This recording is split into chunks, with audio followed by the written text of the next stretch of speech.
Hi friends, నమస్తే అండి. ఈరోజు కొబ్బరికాయ మామిడికాయ పచ్చడి ఎలా చేసుకోవాలో చూపిస్తున్నానండి. పచ్చడికి కావాల్సినవి ఏమేమి కావాలో చూద్దామండి. కొబ్బరి ఇలా తురుముకోవాలండి. ఒక కొబ్బరికాయ, చిన్న మామిడికాయ ఇలా తురుముకోవాలి. పచ్చిమిర్చి 10 పచ్చిమిరపకాయలు. గట్టి సాల్ట్ వేసుకుంటున్నామండి, ఎందుకంటే పచ్చిమిర్చి బాగా తొందరగా మిక్సీలో నలుగుతుందని గట్టి ఉప్పు వేసుకుంటున్నాం. ముందుగా పచ్చిమిర్చి వేసుకుని పేస్ట్ చేసుకుందామండి. టేస్ట్ సరిపడగా సాల్ట్ టేస్ట్ సరిపడా గట్టి ఉప్పు వేసుకుని పేస్ట్ చేసుకుందామండి. పచ్చిమిర్చి ఇలా బాగా నలిగేయకండి.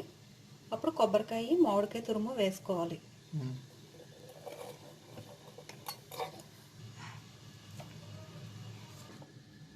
ఇలా మెత్తగా వాటర్ పోసుకోకుండా గ్రైండ్ చేసుకోవాలండి.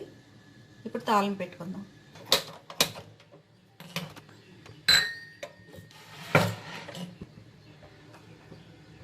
వెల్లుల్లిపాయ కొంచెం ఇలా చితక్కొట్టుకుని వేసుకోవాలండి, లేకపోతే పేలిపోతుంది.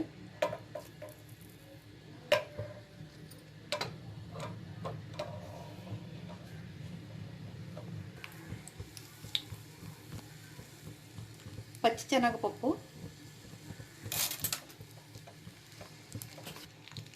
సాయమినపప్పు, ఆవాలు,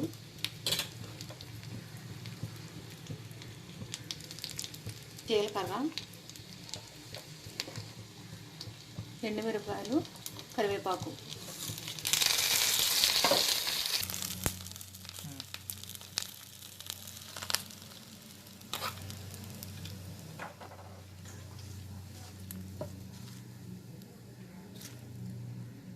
అంతేనండి, రెడీ అయిపోయింది కొబ్బరికాయ మామిడికాయ పచ్చడి. చాలా చాలా టేస్టీగా ఉంటుంది. ఒకసారి ట్రై చేసి ఎలా ఉందో కామెంట్లో చెప్పండి.